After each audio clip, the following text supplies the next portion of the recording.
mesothelioma diagnosis doesn't necessarily mean your working life is over immediately. Some patients continue working for months or even longer after diagnosis, especially if they're responding well to treatment and managing symptoms effectively. Oh, Chloe's going to appear here. But for other symptoms and treatment side effects, they sometimes make continuing work impossible. Today, I want to talk realistically about working with mesothelioma, when it's possible, when it's not, what workplace accommodations might help, and what to do when you can't work anymore.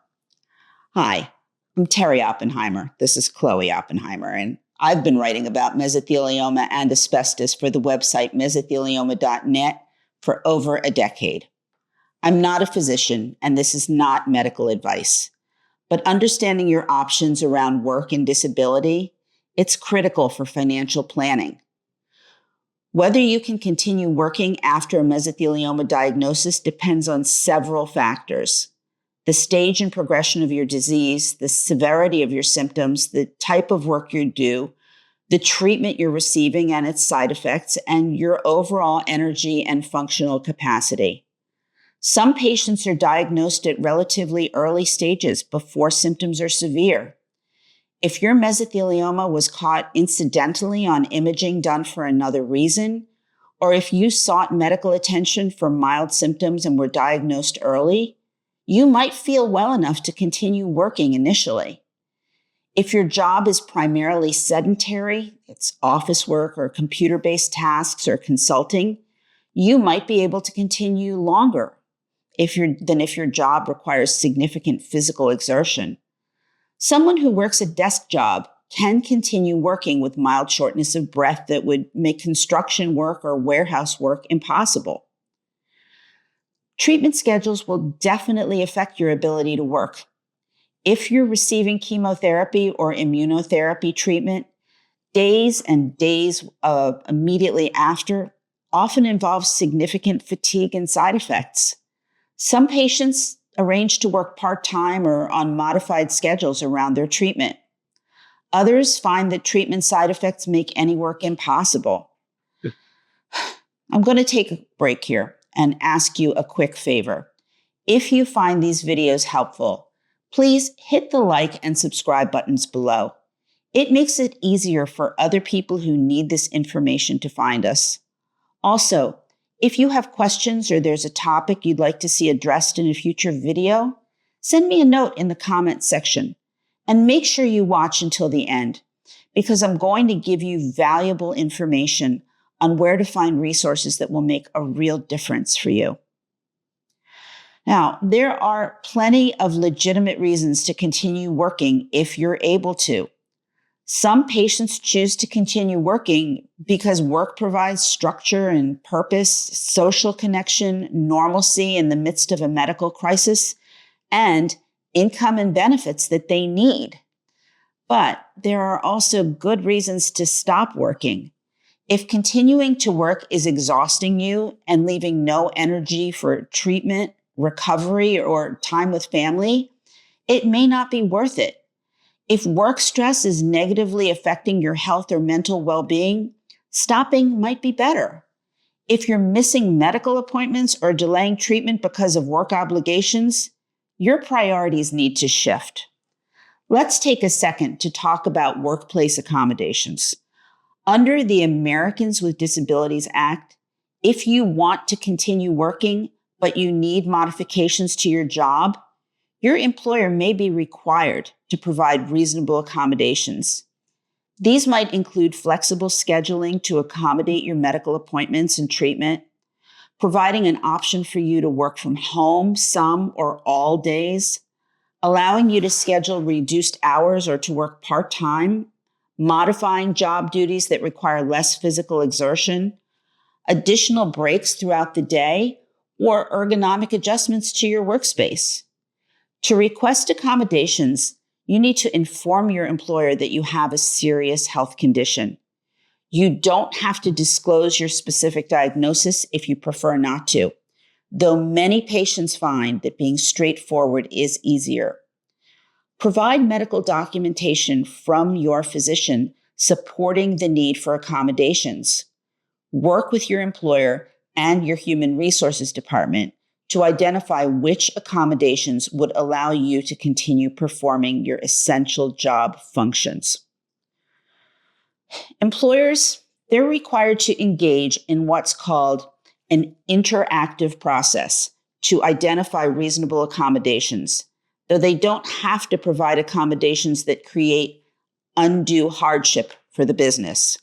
For large employers, most common accommodations like flexible scheduling or work from home arrangements, typically, they don't constitute an undue hardship. Now, let's address when you can't continue working. If your symptoms are too severe, if your treatment side effects are too debilitating, or if your doctor advises you to stop working, you need to think about disability benefits and income replacement.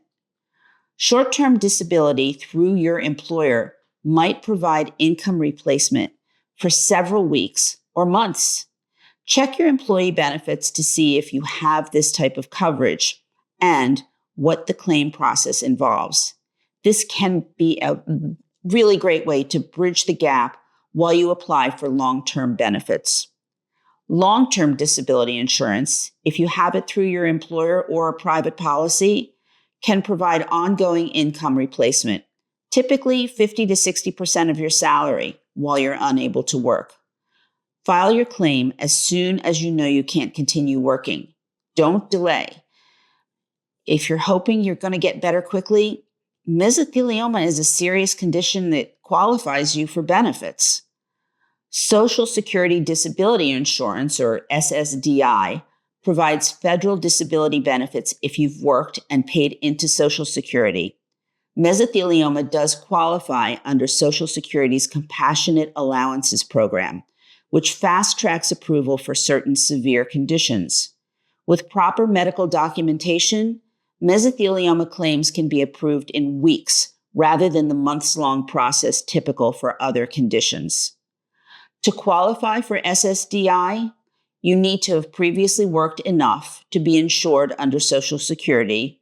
You need to be unable to perform substantial gainful activity due to your condition, and you need to have medical documentation that supports your disability. Your doctor's statement about your functional limitations is critical. The SSDI application process involves completing application forms that are available online at ssa.gov or in Social Security offices. It means providing detailed medical records, documenting your mesothelioma diagnosis and limitations, completing forms about your work history and current functional capacity, and potentially attending a consultative examination if Social Security requests it. The compassionate allowances exception means that approval takes within 30 to 60 days rather than 3 to 6 months. But faster is relative. You still need to plan for the time between when you stop working and when benefits begin. Financial planning when you can't work is critical. Calculate your monthly expenses and compare what you come up with to your available income from disability benefits, savings, and any other sources. Apply for every benefit you're eligible for immediately. Again, don't wait in hopes that you'll improve. And give serious consideration to pursuing legal compensation.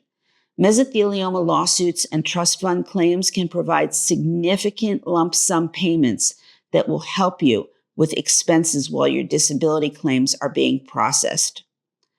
For veterans, VA disability compensation for mesothelioma is available, and it is not reduced by SSDI. You can receive both, so file VA claims promptly.